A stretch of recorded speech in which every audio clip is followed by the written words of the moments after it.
Good morning and welcome to the Center for American Progress. We'll be beginning momentarily, but just a quick couple reminders before we start. Please silence all cell phones, and during the Q&A portion of the event, please wait for the mic to come to you. Stand, state your name of affiliation before you ask your brief question. Thank you.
Good afternoon, everyone. Thanks for joining us this afternoon. My name's Gordon Gray. I'm the new Chief Operating Officer here at American Progress. And so this is the first event I've had the opportunity at which to speak since joining the team here at CAP. And I can't think of a more important or interesting conversation than the one we're about to have. I was a Foreign Service officer for more than 30 years. I served under 5 presidents and 10 different secretaries of state. And throughout my career, I've seen firsthand how America's leadership acts as an important pillar of international stability. Unfortunately, that leadership is now under grave danger in the era of Donald Trump. Today, our country faces threats from 2 different nations, both of which see the United States as an enemy. Like many Americans, I'm concerned about whether the president is prepared to handle these threats. He's engaged in a reckless game of name-calling with Kim Jong-un, but instead of pursuing a diplomatic resolution, he's undercutting the negotiating power of his Secretary of State. And the president has brought the same sense of uncertainty to the Middle East. He's talked openly and repeatedly about ripping up the agreement that has prevented Iran from developing a nuclear weapon, despite the advice of his own advisors, including as recently as yesterday, Defense Secretary Jim Mattis. Make no mistake about it, consequences of such a decision could be disastrous, and any irresponsible actions by the president could isolate the United States from its closest allies. In fact, just a few days ago, Iran's foreign minister said that his country would be open to negotiating solely with European leaders if America walked away from the deal. The United States needs to work together with its global partners, as we have so successfully in the past, if we want to stabilize the Korean Peninsula and confront Iran's attempts to undermine our allies in the Middle East. So our country cannot afford to follow Donald Trump's brand of reckless and unpredictable brinksmanship. We're here this afternoon to talk about how America can join forces with its allies to produce effective and practical responses to Iran and North Korea. And we have a fantastic panel that will discuss solutions in just a few minutes. But first, I have the honor of introducing our special guest this afternoon, Senator Chris Murphy. During his 20 years in public service, Senator Murphy has established himself as a dynamic champion of progressive values. He's fought tirelessly to defend the Affordable Care Act. Earlier this week, following the terrible tragedy in Las Vegas, he spoke out once again about the urgent need for Congress to help end the epidemic of gun violence in America. And I'm sure that you read his eloquent call to action in yesterday's Washington Post. Senator Murphy has brought that same resolve to his role on the Foreign Relations Committee, where he's worked to strengthen our military, help America adapt to a rapidly changing world, and to defend our democracy against Russian aggression. We're very grateful to you, Senator Murphy, that you're joining us today to speak about the challenges that we now face in Iran and North Korea. So I'd ask all of you to join me in welcoming Senator Chris Murphy. Thank you. I appreciate it. Well, thank you very much, Gordon. Thank you to all of my friends here at CAP for putting this great presentation together. I'm eager to be able to draw on what is just going to be an absolutely fantastic panel with Brian and Wendy and Jake and Kelly.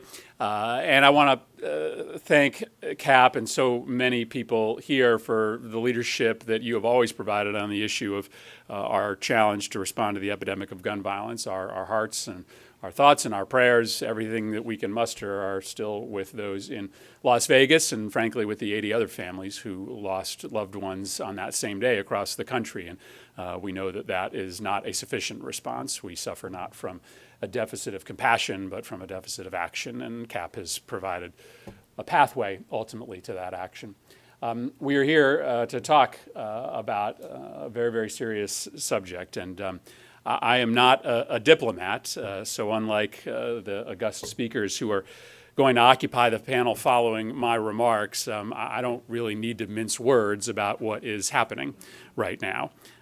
American foreign policy in the first 8 months of the Trump administration is a giant, smoldering, slow-motion car crash. You see it happening. You know that people are likely going to be killed, but you can't avert your eyes. Everywhere you look, this groundbreaking hybrid that President Trump has created, this just dirt soup of incompetence, amateurism, neglect, and braggadocio, it's in the process of ruining a century of carefully built American global power. And these public faceplants, like last week, when in a short 48-hour period of time, the president announced that it would be foolish to negotiate with the North Korean regime, followed by the State Department leaking that they were indeed talking to the North Korean regime, prompting the president then to take to Twitter to communicate to his Secretary of State that he should stop talking to the North Korean regime, followed hours later by the State Department going back onto Twitter to say that, in fact, they were still talking to the North Korean regime, no matter what the president said on Twitter hours ago. It is really breathtaking and, at the same time, bone-chilling to watch. And it's really hard to pick the biggest disaster. An escalating nonsensical war of words with Kim Jong-un, it's really, really bad. But the list is stunningly long.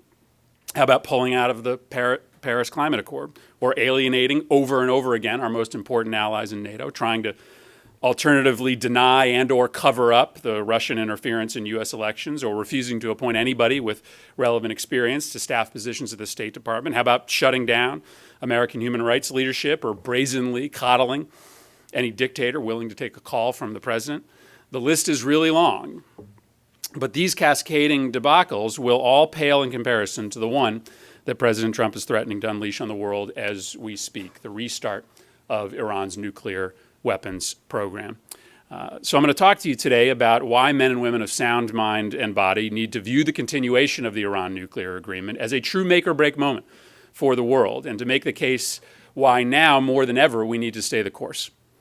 Foreign policy decisions, the big ones, they're seldom black or white. There's usually a complex calculus of positive and negative consequences to weigh, and in the end it's often a judgment call. Should we stay in Afghanistan? Should we intervene in Syria? How should we respond to Russia's ongoing invasion of Ukraine? I have strong opinions on all of these things, but I'm not going to try to argue that there isn't a legitimate policy debate as what U.S. strategy should be, or what the result of U.S. action or inaction should be. Foreign policy decisions are often tough calls. But the question of whether the United States should walk away from the Iran nuclear deal is not one of these tough calls. The math on this one is easy, because literally everything lines up on one side of the ledger. If President Trump or Republicans in Congress choose to unilaterally reimpose sanctions on Iran in the next couple of months, every consequence of that decision would strengthen our adversaries, it would weaken us and our allies, it would harm our vital interests and make us all dramatically less safe. It would be a catastrophic own goal at a moment when the world is possibly more dangerous than it's ever been before. Now, we'll find out in a little more than a week if that's the path the president actually wants us to go down. But right now, incredibly, that's where it looks like he is leaning. So let's just do a quick review here. Under the requirements of the Iran Nuclear Agreement Review Act, President Trump must periodically make a set of certifications to Congress regarding the Joint Comprehensive Plan of Action. Now, though I begrudgingly ended up supporting a watered-down version of the Review Act, I was an early and vocal opponent of that measure, in part because of the special powers that the Act vests in Congress to potentially unwind the JCPOA. The main certification is to Iran's compliance with the agreement, but also continued U.S. national security interest in upholding the deal. Now, this second standard is particularly troubling because it's so hard to define. And UN Ambassador Nikki Haley and others have indicated that the current plan is to not make that certification and thus leave the final decision to Congress on whether to stay in the deal. If they didn't certify, it would trigger, under the Review Act, a provision allowing the majority or minority leader from either body of Congress to introduce legislation within 60 days to snap back nuclear sanctions. The legislation would be considered under expedited procedures, and it only requires a simple majority vote to pass, because when Congress passed the Review Act, it was with the expectation that we would need to respond quickly as possible, in the event of a breach of the agreement by Iran. No one imagined a scenario where the United States would be the one violating the agreement for no material reason other than a quixotic, vengeful president and Congress. Within a couple months of the United States, the United States could unilaterally walk away from the JCPOA, and it would need only the votes in the Senate of 50 senators to do it. So let me walk you through, just for a minute, why that would be such a catastrophic mistake. First, and most importantly, the deal is working exactly as intended. Despite a desperate search to find a legitimate violation by Iran, the president has been told by every expert on his own team that he has no choice but to certify Iran's compliance, because they are in fact complying with the deal. The IAEA says they are complying. Top U.S. military leaders say they are complying. Our European allies say they are complying. The president himself has only been able to make this vague assertion that Iran is violating the, quote, spirit of the deal, whatever that means. In fact, the law requires the president to report to Congress within 10 days any specific Iranian violation. Such a report has never been submitted, and I doubt it's because this administration has found one and has chosen not to tell Congress about it. So let's be clear about what that means. It means that for now, we have done exactly what the agreement sought to do: shut down Iran's nuclear weapons program. The Ayatollah is further away from having a nuclear weapon than at any time in the last 10 years because of this deal and Iran's compliance with it. The deal reduced Iran's stockpile of enriched uranium by 98%. It removed 2/3 of their centrifuges and limited testing on advanced technology. The Iraq reactor is now filled with concrete, blocking their only potential plutonium path to a bomb. And most importantly, Iran now is subject to the most comprehensive invasive set of inspections in IAEA history. This inspection regime discovered a few early technical violations by Iran. They were brought to the country's attention, and they quickly came back into compliance. This is how the agreement is supposed to work. Now, of course, Iran got something for this agreement. It wouldn't be a deal if the benefits accrued only to one side, after all. The US, the EU, and other global partners are in the process of removing nuclear sanctions on Iran, and the nation has received a benefit from that relief. After a year of economic contraction in 2015, due to the sanctions, Iran's GDP, it grew by over 5% in 2016. Now, this is not an economic explosion like some critics of the deal predicted would happen, but it's clearly a benefit. And it's important to note that most of these benefits come from increased European investment in Iran, like French giants PSA and Total, since U.S. companies are still largely barred from doing business in Iran because of other sanctions. Thus, here's the simple truth of how things would play out if America pulls out by reimposing sanctions. Iran would restart their nuclear research program and maybe even their nuclear weapons program, and the rest of the world will continue doing business with Iran. Trump's regular trashing of our European allies virtually guarantees that if the U.S. pulls the plug, despite Iran's compliance, just because we're idiots, the Europeans will not follow suit. The bonds are simply much weaker today than they were a year ago. And more to the point, Europeans simply will see the claim that Trump and his non-existent State Department will be able to magically negotiate a better deal as laughable fantasy. Without a unified international sanctions regime, Iran isn't going to give up more concessions under less pressure. Thus, if the JCPOA ends because of us, Iran will end up with all the benefits of the deal and be free to resume their nuclear program and, importantly, manage to look like the aggrieved party in the bargain. Second, walking away from this landmark agreement, it would shred our credibility and isolate the United States from our partners and allies just at the moment when the North Korean crisis commands us to be rallying the globe to meet this new threat. General Dunford reiterated this point in testimony on the Hill last week. He said that withdrawing from the deal, absent a material breach by Iran, would be and have a negative impact on our ability to conclude other international agreements. And so let's just think about this for a second from Kim Jong-un's perspective. Now, first, let's concede that it's very likely he's already made the calculation, after watching what happened to Gaddafi and Saddam Hussein, that he's safer with a nuclear weapon than without one. But if, by some combination of pressure and isolation, incentives and diplomacy, we were able to alter his calculus and convince him to negotiate a way out, why would he have any reason to believe that we would uphold our end of the bargain? If big, bold agreements around other countries' nuclear programs can't survive a change in administration, even when the parties are in compliance, then why on earth would Kim give up or curtail his nuclear program as part of another deal? And I think it's important to note that this risk exists no matter what Congress does. And maybe Congress actually doesn't reimpose sanctions, but Trump's decertification alone would be enough to chill Kim on any possible diplomatic path. It sends a signal that American presidents cannot be trusted to uphold deals done by prior presidents. Third, as I mentioned earlier, it's just make-believe to suggest that any of the parties will be willing to renegotiate the terms of the deal if America walks away. The Europeans believe that this deal is working. And they view it as critical to their national security and economic interests. Russia and China are even less likely to go along, not to mention key players outside of the P5, like India, South Korea, Japan, and Turkey. These countries stopped doing business with Iran at a significant cost to their own economies, and they're not interested in taking another economic hit just because Donald Trump hates everything with Barack Obama's name on it. Trump will simply not be able to convince all of these countries that he is mocked to reapply sanctions. And sanctions from the U.S. alone will have little effect. We've tried sanctions without Europe before, and it hasn't worked.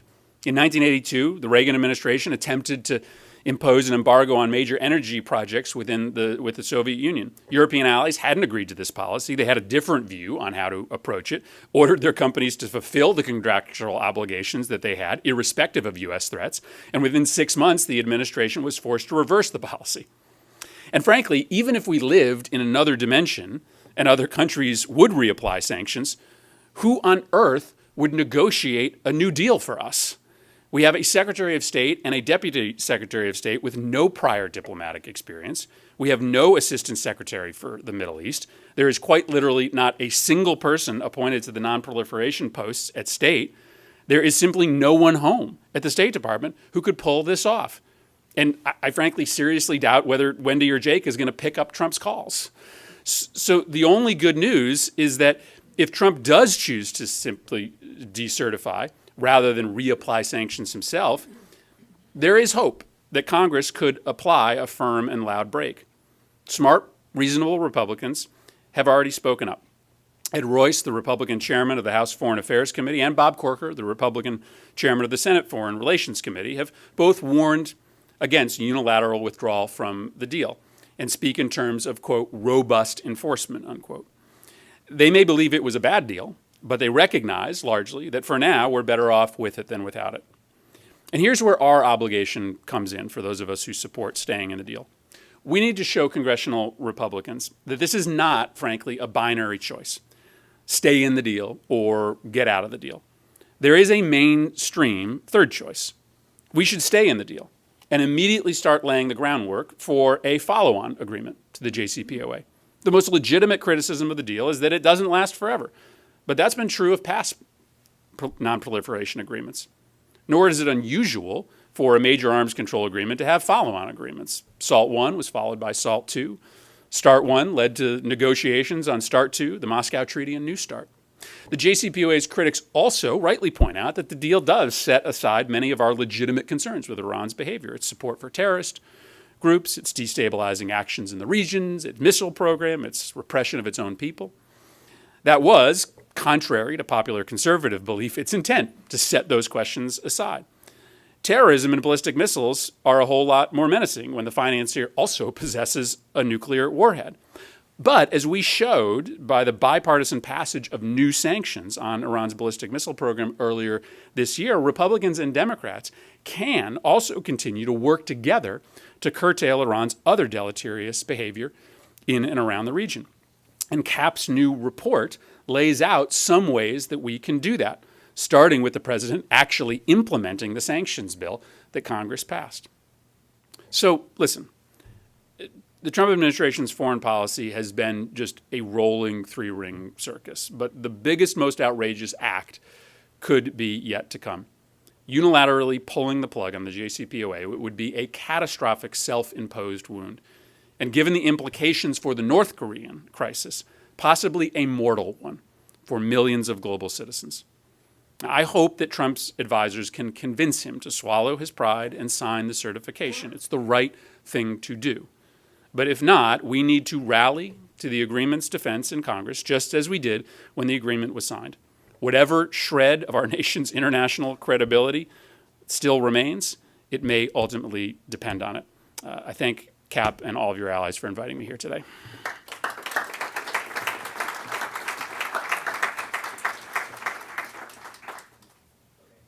The senator has a few minutes to take some questions.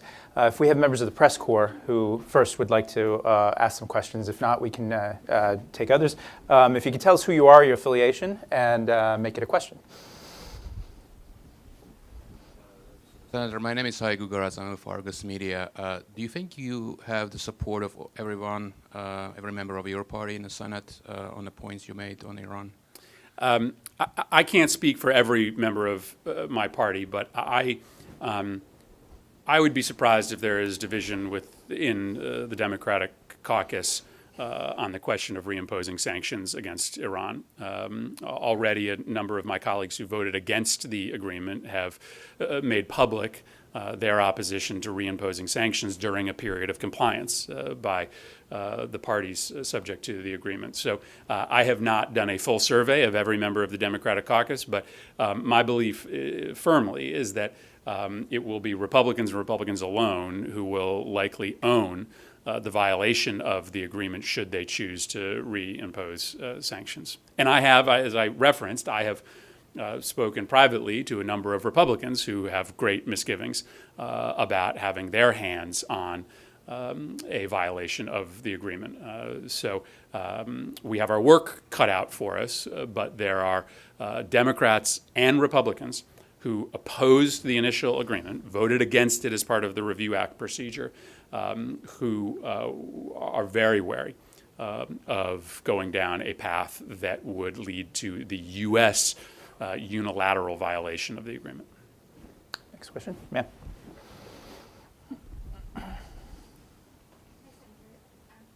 Emily Meredith from Energy Intelligence, and I was hoping you could offer some thoughts on what we heard Senator Cotton talk about last night at Council on Foreign Relations when he was saying his recommendation is that the president not certify and that the prospect of sanctions snapping back, whether it be in the 60 days or after, would actually compel the Iranians to come to the table. Could you help us understand your view on that? Yeah, it's fantasy, pure and simple. And I would just refer you to the reasons that I articulated in my prepared remarks.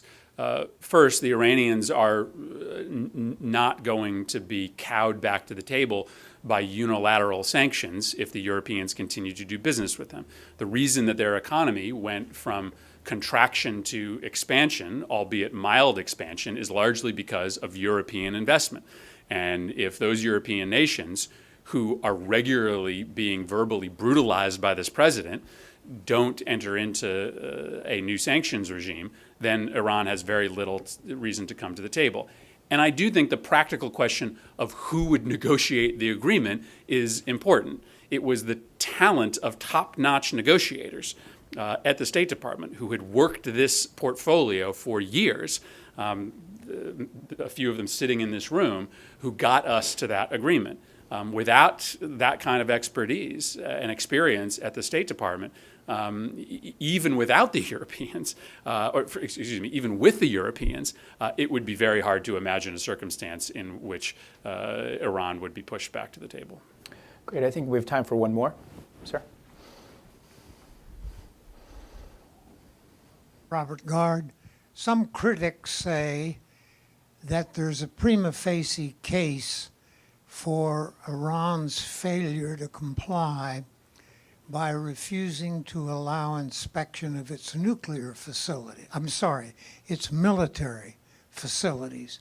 What are the criteria that permit inspections of suspected violation locations? Listen, I'm going to defer that question to the panel because Jake and Wendy and others will have a much better ability to respond to the details of compliance on inspections regime. But I think it's important to reference back to the fact that every party to this agreement believes they are in compliance. To the extent there have been technical violations of the inspections regime, they were immediately cured. And the administration itself has not found any violation. If they had, they would have notified Congress. So there is a process set out by which inspectors can request access to facilities in which they suspect there to be prohibited activity. That doesn't mean that inspectors automatically get access to every single military or research facility. It means that when they have evidence of potential violation, they are under the agreement given the right to inspect. That is a process, but there is absolutely no evidence that that process or Iran's obligations under that process have been violated. And I think the panel can probably speak more specifically to those cases. Great. We're going to do two things now. First, we're going to close this and move to the panel, so hang with us. And then second, we're going to thank Senator Murphy for offering excellent comments today. So thank you, Senator. Thank you very much.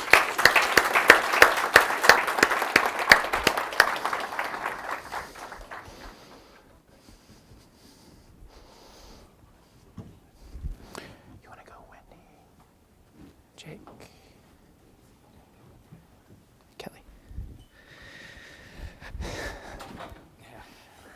Thanks again for hanging with us and coming today. I'm Brian Katulis, a senior fellow here at the Center for American Progress.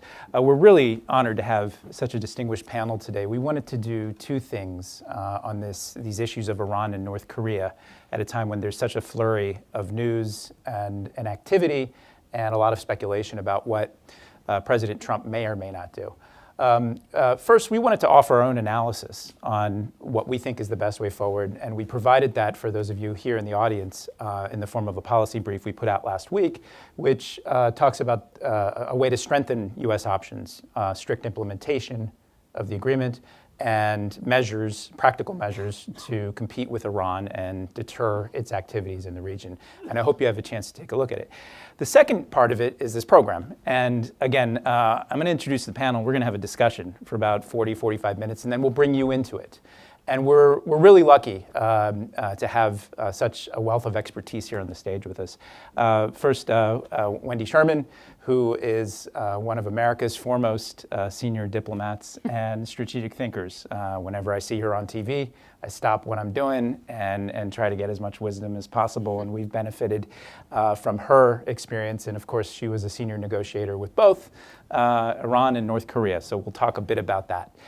Second, we have our friend Jake Sullivan, who's currently at Yale Law and multiple affiliations, but served in the Obama administration, first at the State Department and then over at the White House.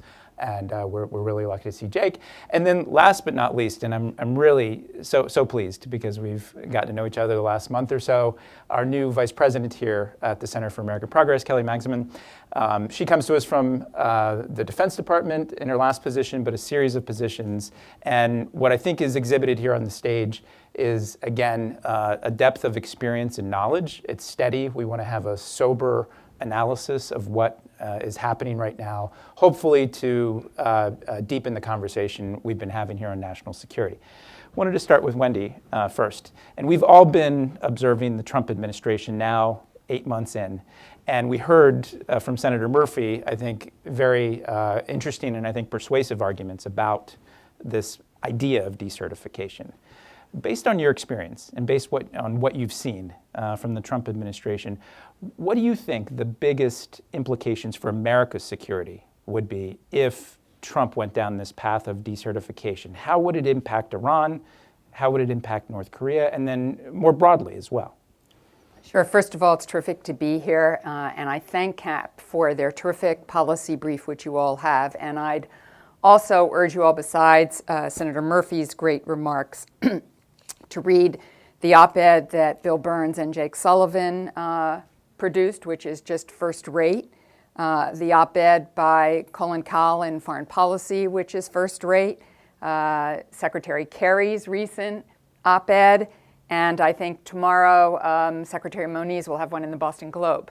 So there is a wealth of very good argumentation out there I'd urge everybody to read. And I also want to take this opportunity to note the guy sitting to my right and the gal to my right. The Iran deal is most thought of course, as President Obama's courageous doing. And he should get enormous credit for it. And then Secretary Kerry and Secretary Moniz, and even some days me, for working on that deal, which we don't think is the worst deal in the world. But there would be no Iran deal without Ambassador Bill Burns and Jake Sullivan and the work that was done with a very small team in a first secret channel, because much of this kind of work, as I hope is the case with North Korea right now, in spite of the war of words between Secretary Tillerson and the President of the United States, is happening in secret, because when the stakes are this high, when the politics are this fraught, you can usually only begin to get traction in a very quiet setting. And we should all be incredibly grateful for the skill of Bill and Jake and the small team, which I got to be a small part of in the process. So I wanted to make that in Kelly and the work of the people at the NSC. The one thing Senator Murphy said that's really important for people to know, the reason, and gets to your question, one of the reasons the United States has the enormous power that we have had around the world is, of course, because of our tremendous economic and military power, but also our diplomatic power. We have had in the past the strongest and deepest bench of any country in the world. Kelly was very much part of that, though nobody knew that Kelly Magnuson was working on the Iran deal because there were literally thousands of people in the United States government who had a hand in making this happen. We wrote an entire agreement from start to finish, including all the annexes, before we ever sat down at the table, not because we knew that would be the final deal, but we wanted to know the entire breadth of what is necessary. And one of the points I thought Senator Murphy made so eloquently is that we just don't have that bench anymore. And it's not because we're not there, though we might like to be. It's because the president, Secretary Tillerson, and others have not filled slots, have not brought in a team, and you can't do these things without a team. You cannot enforce sanctions without a team. Second point, yes, we should be enforcing all of these sanctions, as he suggested. You need a team to do that. We don't have it. But sanctions alone never solve these problems. Sanctions didn't get us to the agreed framework with North Korea back in the 90s. It didn't get us the agreement. It didn't stop Iran's nuclear program. In 2006, when the Europeans were negotiating with Iran, they had 164 centrifuges. By the time we all were negotiating, they had 19,000. What sanctions do is focus the mind and bring people to the table, and then you need a whole of government, whole of the world process, as the senator outlined. In terms of what this does more broadly, if the president doesn't certify, even if Congress does not snap back sanctions, which is this kabuki smackdown that the Trump administration apparently is going to try to execute, and we've seen how effective they have been with the U.S. Congress in getting things accomplished. I pause. Their ability to pull off this kabuki dance is in great question, and as was pointed out, Senator Cotton's speech last night is a good example of why this is going to be quite difficult to do. As a result, we will isolate ourselves from the rest of the world. It won't be the world that will be isolating us. We will isolate ourselves from the rest of the world. I just flew back from Lisbon, Portugal, meeting with a whole bunch of Europeans yesterday. I'm not sure exactly where I am and what time it is, but they are just mystified by why we would do this. And why we would sort of negate our transatlantic relationship, which is the most powerful relationship we have. North Korea, without a doubt, will say, you've got to be kidding. Negotiate, talk with you all. We're trying to make sure our regime survives. We'd like to take over the Korean peninsula and finish the Korean War on our terms with nuclear weapons. Why include you? You have isolated yourselves. You aren't. It is one thing as a tactic to be unpredictable in a negotiation, but it is not useful in diplomacy to be unreliable and not credible. And that is what we'll face, not just with the Koreans, but with NAFTA, with any trade deal that we want to do in the world, with any deal we want to do about pretty much anything. I could go on and on, but I think we're going to have lots of questions and conversations, and I know that Jake is going to knock down some of the most popular why nots that are out there. So I'm going to that's a great segue. I mean, Jake, we've heard a lot of arguments in op-eds and in conversations we all have about this path to decertification as a means to get a better deal. What do you see as sort of those main arguments, and how do you respond in your own analysis and experience? So, first of all, I thought that Senator Murphy did a marvelous job of encapsulating the arguments for the Iran deal and against the path the administration seems to be going down. And I'd be remiss if I didn't start by saying, after Wendy basically tried to give everyone else credit for the outcome that was produced in 2015, that she carried an enormous load. And I just remarked that diplomacy is about statecraft, but it's fundamentally about humans interacting with one another. And it takes a certain level of tenacity and grit to hang in there for hours on end, days on end, months on end, years on end to produce this. And Wendy led a team of people, rallied them, buoyed their spirits, and really helped pull together this whole of government approach that produced the agreement.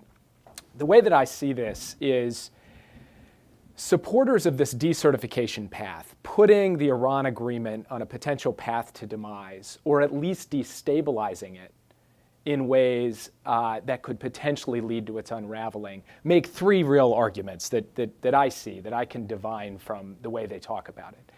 The first argument they make is one that there was a back and forth with Senator Murphy about, which is if we decertify, it will make everybody else see that Iran has to come to the table and give us a better deal. I think that misses fundamentally the secret sauce of how we got this agreement in the first place, which was we put the burden of proof on Iran, we shone the spotlight on Iran's bad activities, and we proved the good faith of the United States over the course of years that created the predicate for this deal. What the president's game playing and bad faith has done over the past few months is made the United States and our decisions and our actions the story, not Iran. It's relieved the pressure on Iran. It's removed the spotlight from Iran. And the net consequence of that is to reduce the possibility of us rallying the world to secure that quote unquote better deal. And we can talk in the question and answer session about why I think the whole notion of a better deal is fallacy. I would just make one point on it, which is proponents of a better deal seem to argue that Iran should give more for nothing, should just make more concessions for nothing. And I would pose to them the question, how's that working out right now with North Korea when we make demands of them offering nothing? Are they just capitulating? The answer, of course, is no, nor would Iran, nor would any country. So the fantasy scenario of us getting everything and them getting nothing makes no sense. But as a negotiating posture, creating a series of questions about American good faith is not a good way to get the world to come with us to hold Iran accountable over the course of time. The second argument they make is on this access issue. They say, we've got to fix access, and we're going to decertify because, and there was a question about this, because we can't be sure that they aren't doing something behind the scenes in one of these military facilities.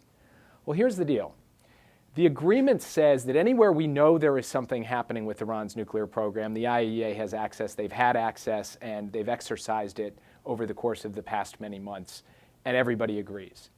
The deal also says that if any state who's a party to the agreement or the IAEA itself has any reason to believe that there is a facility, an undeclared facility, where there may be nuclear activities taking place, including military facilities, the IAEA can get access to that, and Iran does not have a unilateral right to say no. Now, if you've spent months basically saying, we might not comply with the deal, also we're going to use this access issue as a way to get out of the deal, and then you go to the IAEA and say, hey, we'd like you to work with us to get access to some military sites, it should come as no surprise that the IAEA says, we doubt your good intentions on that. Or that our European partners, for instance, say that.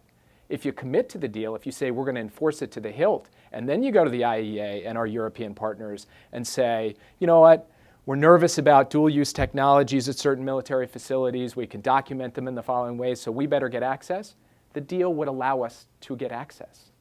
So for me, the access issue is made more difficult, not easier, by this decision to play around with certification. And then the third issue is how to deal with the whole range of Iran's malign activities outside of the context of the nuclear deal, its support for terrorism, its operations in Syria, its ballistic missile program. By making this whole issue about whether will he or won't he certify, will he or won't he pull out, our capacity to go to the Europeans and have them devote any bandwidth or invest any amount of faith in the United States in working with us on Hezbollah or on Iran's ballistic missile program and adding further sanctions from the European perspective is reduced dramatically. We do not have a stable basis upon which to have that conversation. If we committed to the deal, went to the Europeans and said there's a whole series of activities that we are fully authorized under the terms of the deal to go after Iran on, I think we could get them to come along with us.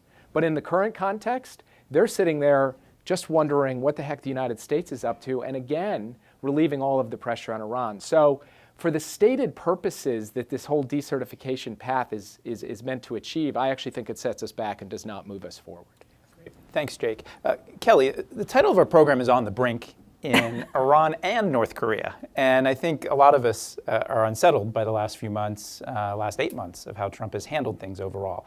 And in your last position, your final position in government, you were at the Pentagon. And yesterday we all saw Secretary Mattis and what he said about the JCPOA and how it is in the U.S. national security interest. We're looking at all of these testimonies, we're following events. You see a lot of risk out there in the world. And when you consider this possible move by Trump and what's going on multiple fronts, and given that you've worked both on the Middle East and Asia, and you've looked at things globally, how would you advise to try to balance these strategic risks? What are the challenges practically does the U.S. government face in looking at this landscape now?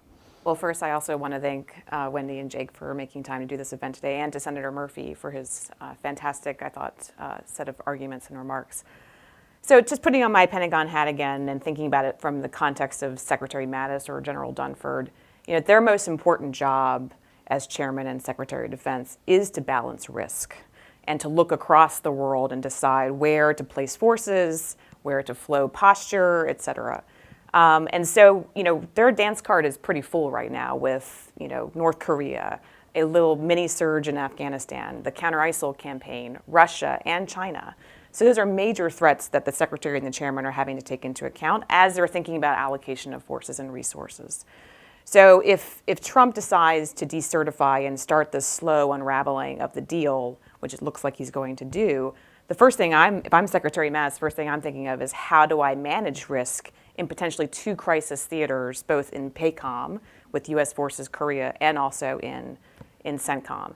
And even in peacetime, there is a finite amount of resources and ready personnel to address contingencies. And so what I'm hoping is that Secretary Mattis has been thoughtful enough to do some internal thinking about what would happen if we pulled out of the deal in terms of all the scenarios for Iranian behavior in the region. Because if they're not accounting for how the Iranians might dial it up in the Middle East, then that is foolish. And likewise, looking at what the North Koreans may try to do, either in a distraction move, a conventional provocation that could tilt the crisis even further to PACOM. That's the kind of planning work that hopefully the Department of Defense is looking at right now. I don't have confidence that that's happening, but if you're the secretary, that's how you're thinking about things. And so it's as simple as, for example, we have a limited amount of intelligence surveillance assets. So applying them to the Pacific Command Theater to look at the North Korea problem, or using them and applying them on the Iran challenge. Those are real actual trade-offs that the Secretary of Defense and the Chairman have to make on a regular basis in peacetime, much less in the potential conflict zone. So that's one point. The other thing I would say is, if Trump does do this, he's not going to have the economic leverage we talked about earlier in Senator Murphy's remarks and what Jake just said. So he may look to the military instrument to try to improve that leverage. And that has real consequences in the region for what CENTCOM can do, especially in the context of the middle of a counter-ISIL fight. So, if he looks to the military instrument, then things can get pretty hot pretty quickly. And I just don't think that they're quite ready for that yet. And then finally, there's just the basic strategic bandwidth challenge. As my colleagues know, I used to work at the NSC. Jake was there, and Wendy was in all of the meetings as well, and she's previously there.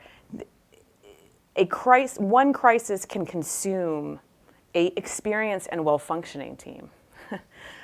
This team has not been tested by crisis yet, a real crisis, and a self-inflicted one would be even worse.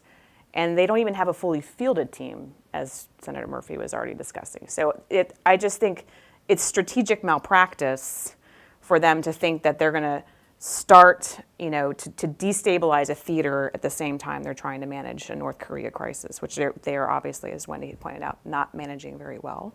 So those are my sort of, Great. From a Pentagon perspective, that's the kind of risk assessment you've got to be thinking about. And Thanks. Now, in the first 50 minutes of our program, I'm detecting a certain degree of skepticism about this decertification idea from both We're all able of to you restrain our enthusiasm for it, at least. and Senator Murphy.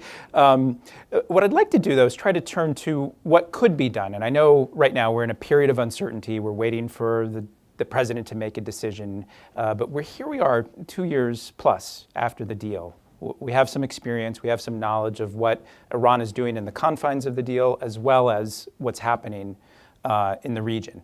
And the policy brief we did was titled Strengthening U.S. Options on Iran. Everything I hear here, and from Senator Murphy, sounds like this gambit would probably weaken our options. So first on the nuclear deal, Senator Murphy mentioned this, other people have talked about this. The idea of a supplemental agreement or an additional agreement, to clean up some of these issues that you talked about and Wendy, you talked about. How practical is that right now? And again, it's a bit of an academic question because we're waiting to see what would happen. But what would be done? I think we all agree that the consensus here at least is that the agreement is working as planned, and everybody would certify that it's working fine. But what do you think needs to be done, Wendy? So I want to get to that, just unpack a couple of other myths that are underlying all of this. One is that we should have dealt with these issues, these other issues, the nefarious behavior in the Middle East, ballistic missiles, support for Hezbollah in the deal. And why didn't we do that? And I think Secretary Kerry in his op-ed made the most salient point about this, which is, imagine we try to put all of those pieces on the table.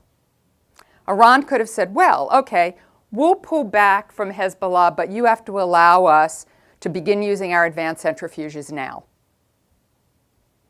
Or he might have said, well, we'll maybe give the IRGC a little less of a budget, but we want the stockpile of enriched uranium to be larger. We don't want to put concrete in the Iraq reactor, the plutonium reactor.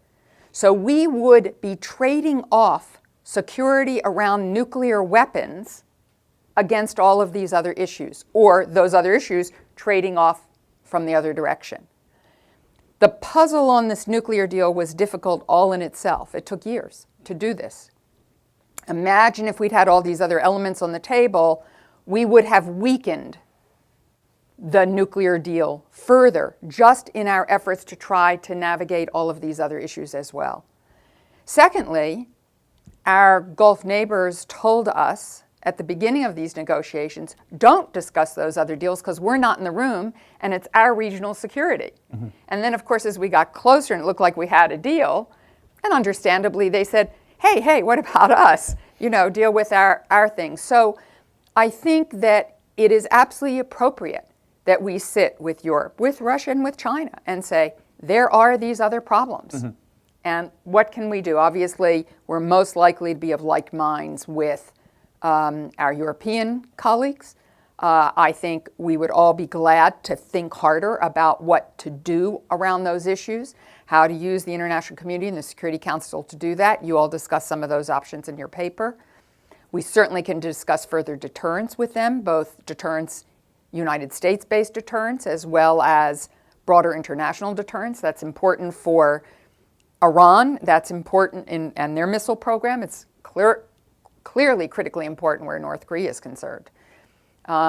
We certainly, I'm not as worried about the quote-unquote sunset provisions as everybody else is. Uh-huh. And the reason for that is I think time is on our side in that regard. We have a colleague who has a great line, which is, you don't sort of get to marriage on the first date. Or it's usually not the way to do it. And so to talk about taking the deal someplace further before it's had a record of compliance is a risky way to negotiate. You'd be in a much stronger position to get some more traction under your feet. And indeed, as long as Iran stays in the NPT, the additional protocol insists that they not take steps to obtain a nuclear weapon. So, in my view, the way the deal is written, it is forever. I understand people's anxieties, but the provisions around uranium accountancy, centrifuges, at least extends this 20 to 25 years. And certainly the key provisions stay in place for 15 years.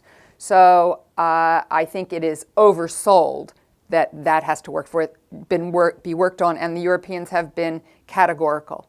They are not reopening this deal.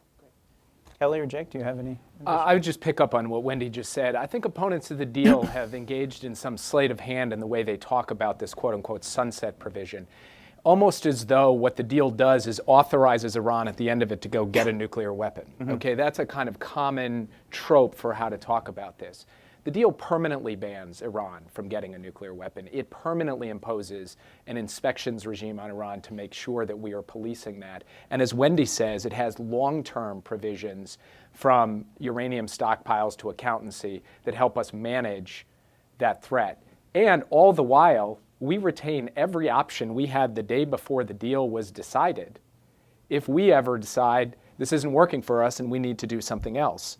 So now today is not the moment at this early stage of enforcement and implementation of the agreement to start talking about creating new problems towards the end that don't exist today. Today is a time to rigorously enforce the agreement and to send a very clear message that at no point are we going to allow the terms of this deal or any other expectations of Iran, allow them to use this deal or the expiration of certain of its provisions to advance their program in threatening ways. We will never permit Iran to get a nuclear weapon. I think we can make that clear today and every day. But in terms of actually talking about what additional elements might need to be added to this someday in a hypothetical future period, now's not the time for that conversation. The people who want to have that conversation today are the ones who want to create a crisis today, who want to blow up the deal today. And I think that we should stand against that. And just the one other thing that I would say is, of course, I acknowledge that these other malign activities are not contained in the deal. But guess what that means for us? That means we're not bound in any way to respect Iran's engagement in these malign activities, and we retain every right and capacity to push back against them, as we just saw with the bipartisan congressional legislation on ballistic missiles and other of Iran's activities in the region.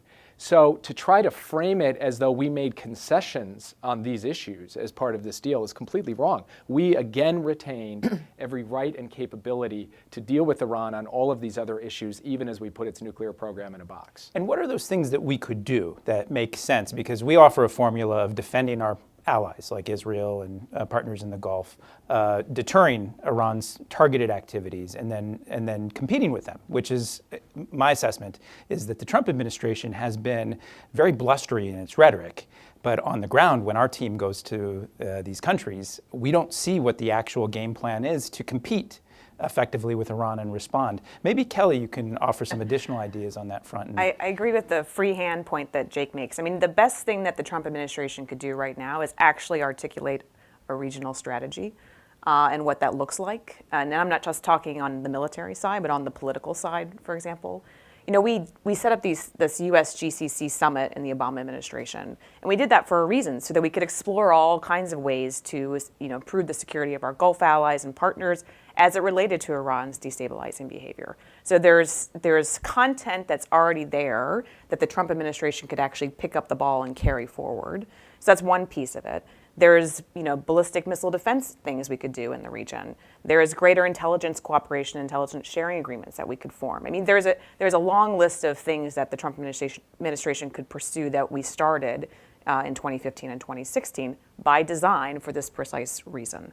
And the other thing, just for them to have an actual political strategy in the region is profoundly important and completely overlooked. And if you look at Iraq, so when we defeat ISIS in Iraq, which we're going to do, there's got to be a political strategy in Iraq. Otherwise, it goes back to being purely an Iranian, second state. So the administration needs to come out and actually articulate what they're trying to achieve in the region on every level, economic, political, security, and just move forward. And there's nothing that, as Jake just said, there's nothing that constrains them from doing so. Yeah. Just one point to add on this. What I have been struck by is the gap between the administration's approach on Syria and the way they talk about Iranian influence in the region. If there's one place today, if you were sitting in Tehran and thinking, what matters to Iranian fortunes in the region, you'd say it's Syria. And yet, the product of American policy towards Syria since the beginning of the Trump administration has largely been to clear areas of ISIS and then allow Iran to come in behind with their influence and Hezbollah's influence. Yeah, and in fact, they even leaked out of the White House that they'd go after Iran on everything except in Syria because they were wiping out ISIS. Right. Right, and Right. we've heard a lot in the last 2 months from our friends in Israel about this, including just yesterday, and a few of us are going out next week. And in Jordan, in Lebanon, it's the same story. And I think our partners, as well as our adversaries, see this gap between putting Iran on notice, as Michael Flynn did in the first few weeks, and then no actual sort of tangible real way to compete. Though I think we should acknowledge that Donald Trump did have the glowing orb in Saudi Arabia. There's that at least. I wanted to shift it a bit to alliance management and the question maybe more so in Asia first, because we've talked a lot about Iran. And when we look at North Korea, and Wendy, since you've spent so much time on this, maybe your thoughts first.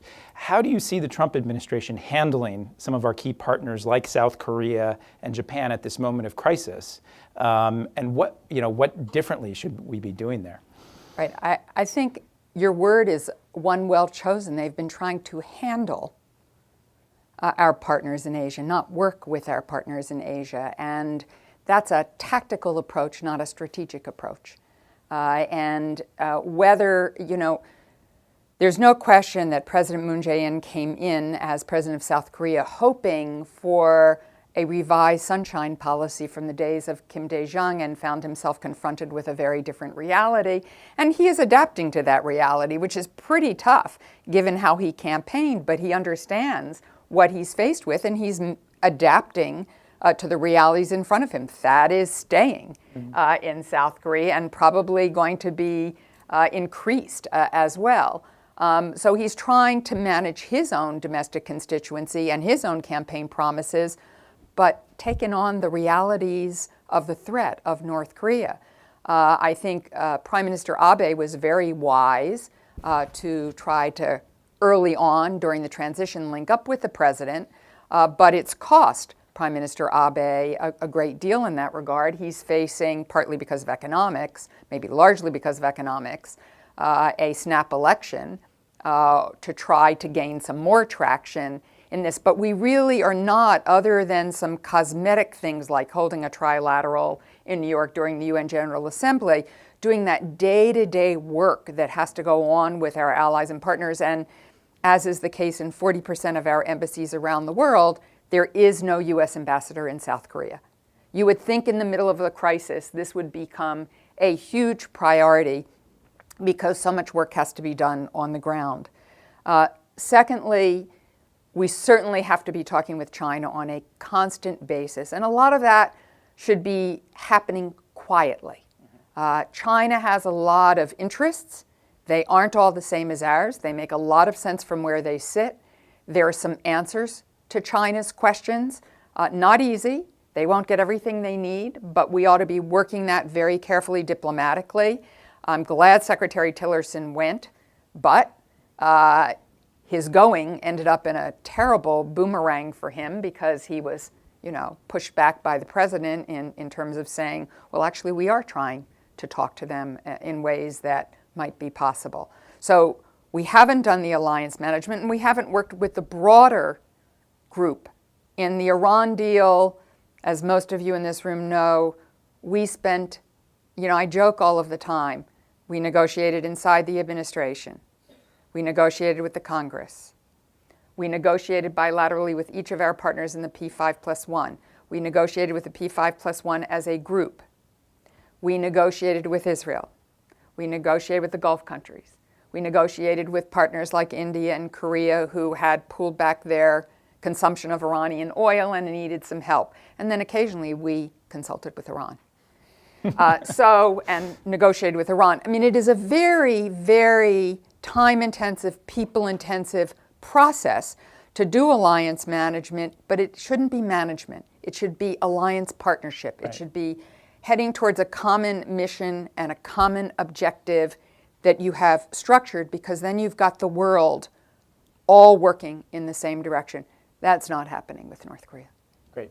I'm going to bring you in with your questions in a little bit, but I have a few more questions. And on this point, and maybe to Kelly, when you look at Asia, and since you were a senior official over at the Pentagon on this, when you look at our security partnerships and not just the diplomatic, and you hear this talk from President Trump himself and some of his top advisors about military options with North Korea, based on your experience, what does that actually look like? And what's the wisdom? What's your assessment of even talking about those publicly? So the biggest concern I have right now with where things stand with the president and North Korea is the potential for miscalculation. And the rhetorical war of words actually could induce Kim Jong-un in some ways to take risks that he might not otherwise. Because if he's hearing the president talking about he's coming after him basically on Twitter, that just reinforces Kim Jong-un's bias that the United States is out for regime change, despite what Secretary Tillerson says publicly about that issue. So I worry that we could be in a scenario where we just misread each other's signals.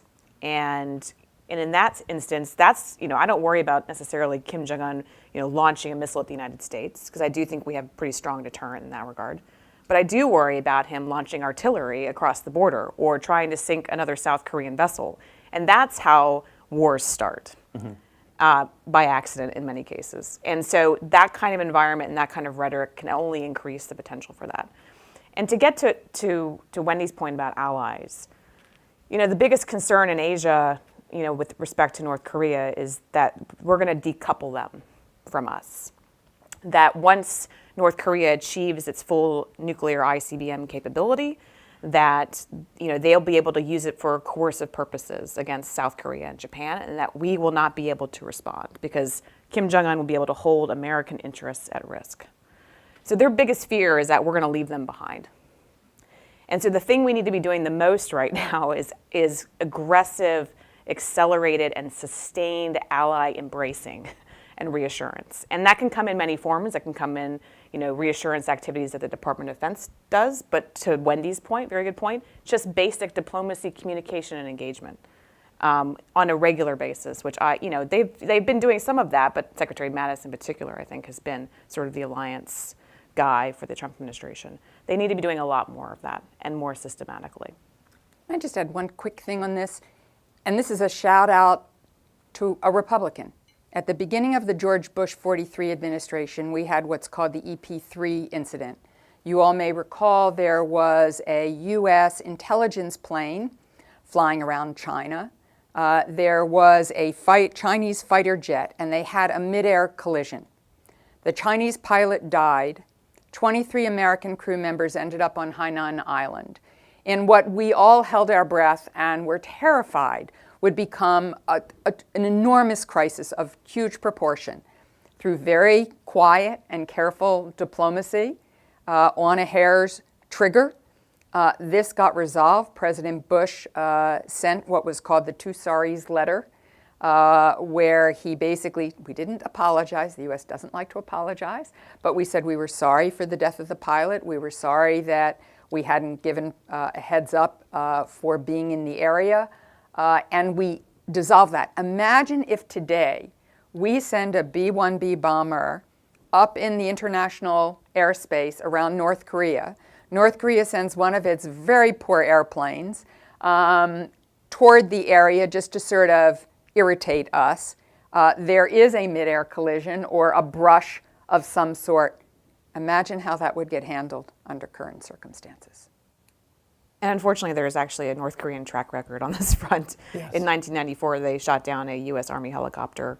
I think earlier than that, they also, an EC-21, killed a bunch of people. So there is a record of the North Koreans miscalculating. And to Wendy's point, if it happens in this current environment, I am not confident that the first impulse of the president is going to be de-escalation. Right. And there's a reason we called this program On the Brink again, because we very much are there.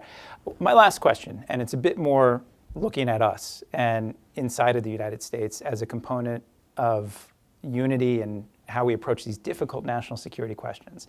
And all of you have served in senior positions, and many of you have regular discussions with members of Congress and the broader public. And here we are, 8 months in to the Trump administration, and it's my view, that these issues are tough in and of themselves. Very tough.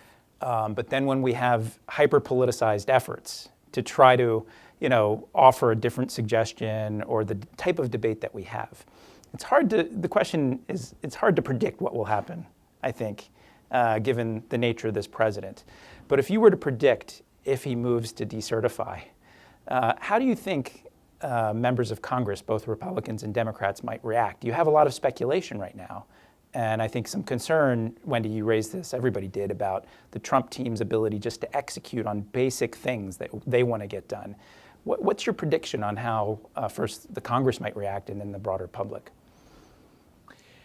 I would say that prediction should have been entirely retired as an exercise a year ago. At least for like 5 years, everyone should just take a break from predicting anything. Look, I thought that Senator Murphy said something telling in one of the questions where, and this is something I think we've all heard, that a number of Republican senators are expressing misgivings, never mind Democratic senators, about this course of action privately. And so I do think that there is a counterweight on the Hill to just ending up with a snapback piece of legislation that reimposes the sanctions and craters the deal right away. So I actually do not anticipate that that is going to happen, but that does not take us off the brink, because Donald Trump and his allies have in mind is setting up a scenario in which at any moment they could be in a position to say, right, Iran won't renegotiate with us, Iran won't accept our terms, we're walking away. And I think they are going to try to execute a choreography, whatever the specifics are, with that object in mind.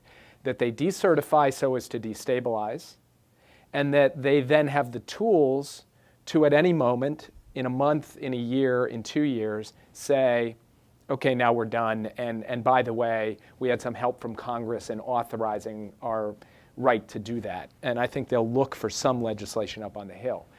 Where I think Democrats and responsible Republicans should be is refusing to go along with that strategy, refusing to sign on to some piece of legislation that, whatever its form of words, is fundamentally going to be used as an excuse in the future by President Trump to say, I'm walking away from the deal and the Hill is with me. Or the Hill at least gave me the authority to do so. So that's where I think this is headed, and in terms of the objective, the question is, will Congress stand up and say, whatever we do, we're not going to do that? And that's what I hope happens. Additional thoughts? One only thing I'd add to that, I think is extremely well said, is that I think the president would like the INARA legislation to be rewritten. This is the legislation that was the congressional review period. I don't think he likes having this 90-day requirement. And there is not clarity about what would happen 90 days from October 15th if he doesn't certify this 90-day period, and how the expedited procedures would work thereafter for taking an action whenever the administration decides they want Congress to take some action.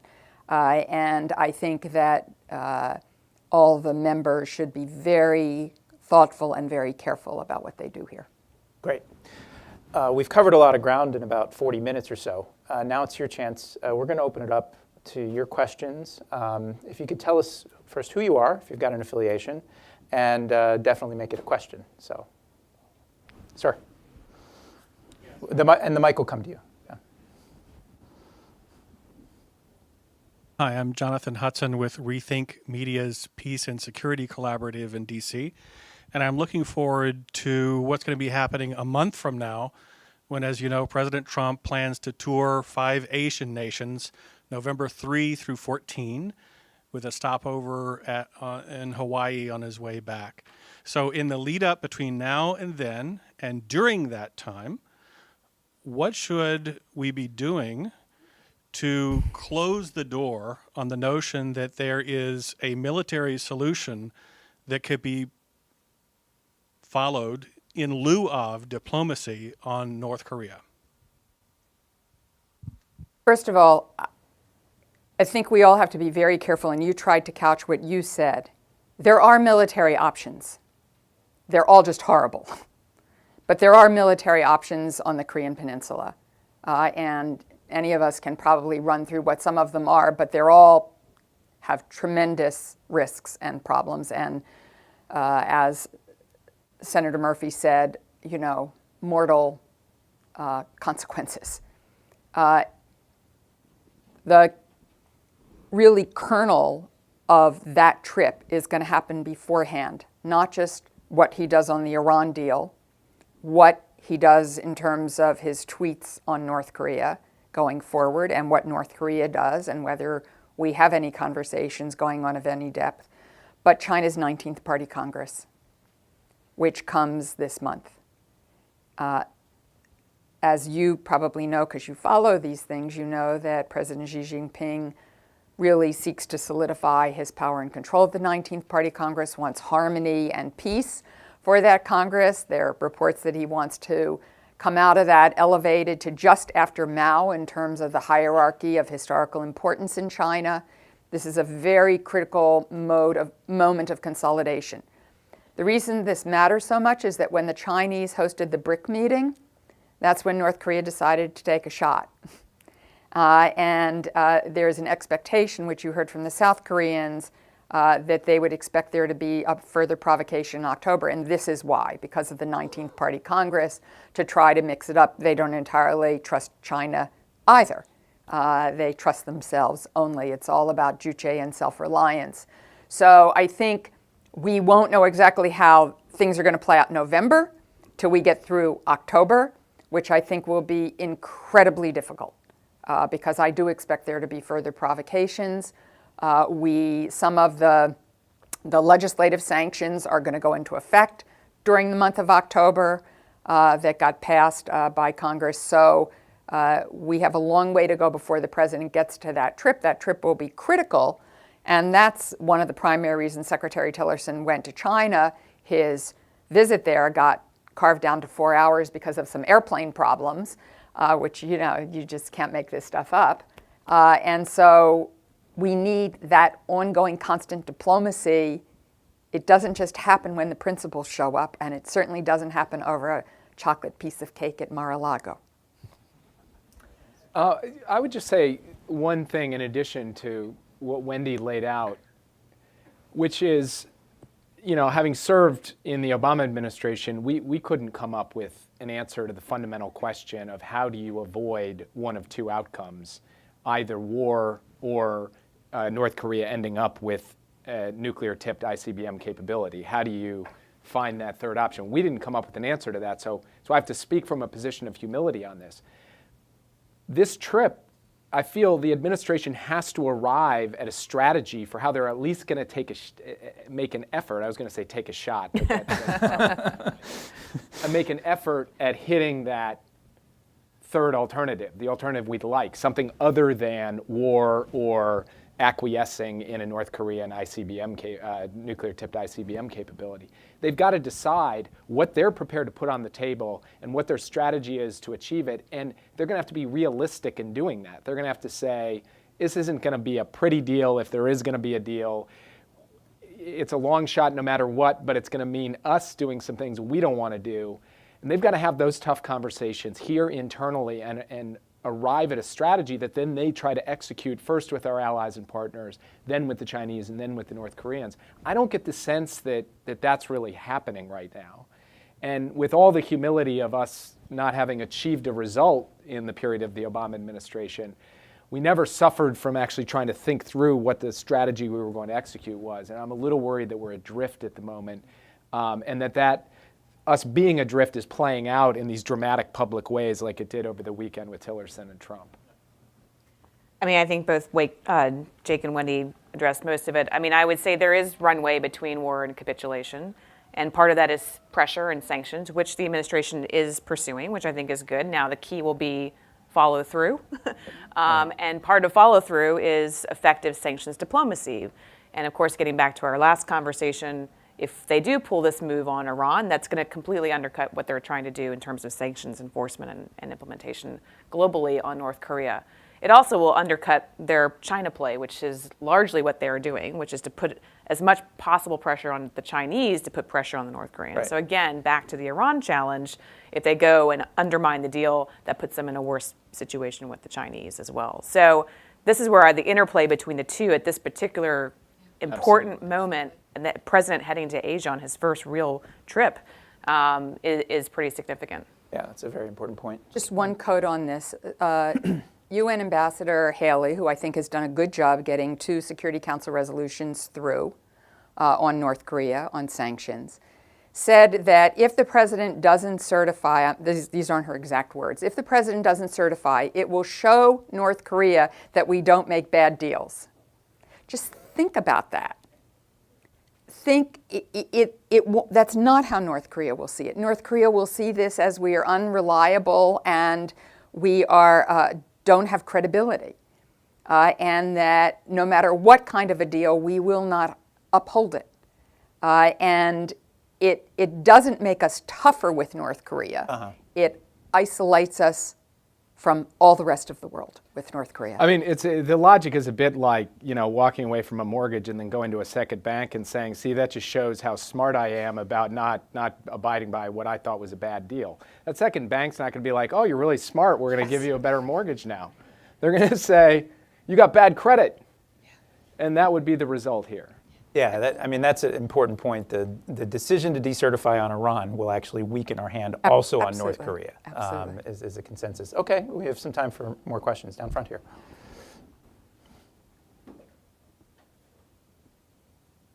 Hello, I'm Hei Ali from South Korea's Yonhap News Agency. I have a question for Ambassador Sherman. I saw a report that you will be going to Moscow later this month to attend a conference where you might meet with North Korea's Choi Sun-hee.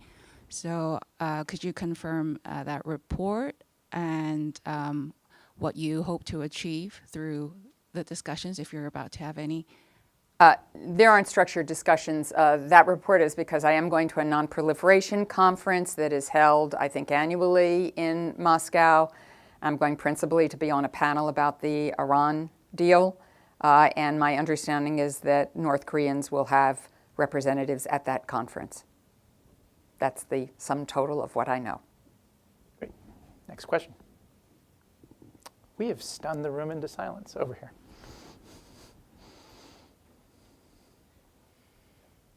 I'm Hai Gugaratz with Argus Media. Question for both Jake and Wendy. Having negotiated with the Iranians, how should we think of a potential response? Is there a red line that is seen being crossed into Iran and when they do something big? Or is it going to be an accumulation of small steps, small responses? Well, look, I think decertification alone, I think the Iranians will view that as something of a gift for the reasons that we've talked about, that it will put the United States on the hot seat as opposed to them. So I don't think that decision is going to lead them to take any precipitous action. Unless the United States fully reimposes the wave sanctions and entirely craters the deal, I think the most likely way that this ends up unraveling, if in fact it does unravel, is through a series of smaller steps. We do some things that push the envelope, the Iranians respond by doing some things that push the envelope, and you end up with what some of our colleagues have called death by 1,000 cuts, and the deal collapses. I believe that there are people, I don't know in the administration, but outside the administration, who would like to see that basic outcome unfold, who want to see the deal go down, don't want the United States to be solely blamed for it, so would like to create a dynamic of this kind. I'm sure there are people in Iran who feel the same way. So this is something that I think we will have to watch, and when we talk about putting the deal on a path to demise, this is one scenario that I think is a live scenario. And what do you think the implications, if that scenario comes into play here, what do you think that would do to the Middle East as it is right now? We talked a little bit about the anti-ISIL campaign and what next, because we're almost talking about this just in the realm of a nuclear agreement, but there'll be practical implications on the ground, don't you think? Well, I mean, the remarkable thing is you have to remember where we were the day before the deal. The Iranians were reaching a point where they would be 1 to 2 months away from being able to produce a weapons worth of weapons-grade uranium for a bomb. They were within a matter of months or a year and a bit away from being able to turn on a plutonium reactor that would eventually become a bomb-making factory in terms of the amount of weapons-grade plutonium it could produce. So you could very quickly get back on the clock, and that clock would be ticking quickly for forcing us into the exact same predicament we find ourselves in with North Korea today. And then, so that's just within the confines of the nuclear issue, right, which is, in a way, kind of blots out some of these other issues. But then you would add to that the fact that if we got back into a fundamentally adversarial dynamic with the Iranians around their nuclear program, that can have spillover effects for example, the exposure or the vulnerability of U.S. troops on the ground in both Iraq and Syria today, which has happened in the past. We should never choose our policy based on fear that Iran's going to hit us, because we can hit them back harder if we need to, but we should be aware of the potential consequences of escalation along those lines. And we lived through that to in the Bush administration, the early part of the Obama administration, to tragic consequences. Right. And I think we should seek to avoid it while maintaining the kind of and increasing pressure on Iran for its activities in the region. I think we also can't finish this discussion as we're coming to 1:30 without mentioning one other factor that I think it's really important for us all to keep in mind. We're all, as was mentioned earlier, at the end of the day, about human beings, not constructs. And there are still Americans being held in Iran and in North Korea, but in Iran, and obviously Robert Levinson has now been missing for years. And we have a responsibility to those American citizens to get them home. The Iran negotiation and the fate of Americans held in Iran were never traded off against each other. But we had a parallel negotiation because we understood in the context of getting a deal, it would create better and more favorable conditions for perhaps getting Americans home. It did help make that happen. There is no doubt about it. And if, in fact, we begin this slow unraveling, what Jake was outlining as a death by 1,000 cuts, we will absolutely have much less leverage to be able to bring Americans home and to finally get Robert Levinson home. And none of us can ever forget about American citizens wherever they are. And the same thing is true for North Korea. Great. I think we have time for one last question. Sir, Mike's coming. Ken Dillon. Sorry, we all looked at your T-shirt. Ken Dillon, Ciencia Press. How do you see our dealing with North Korea and Iran as affecting the decisions of other countries to perhaps go nuclear?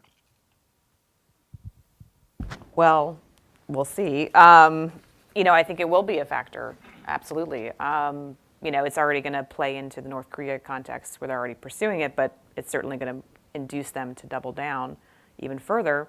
And I do worry about proliferation challenges in the Middle East. I worry about proliferation challenges in Asia.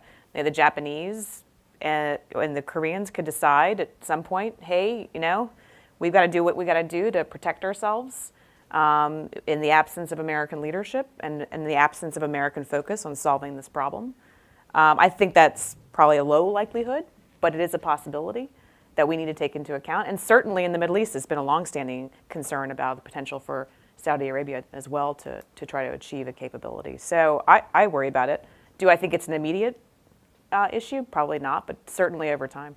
I mean, at a strategic level, it's a big concern just in terms of the basic calculation that South Korea and Japan have to make if North Korea continues advancing its capability. But there's an extra factor here, which I don't think any of us would have imagined would be present, which is that we have a president who actually over the past 3 or 4 years has been remarkably casual about other countries getting nuclear weapons. He's explicitly said the Japanese can get nuclear weapons, gone on so far as to say Japan and North Korea could have a nuclear exchange.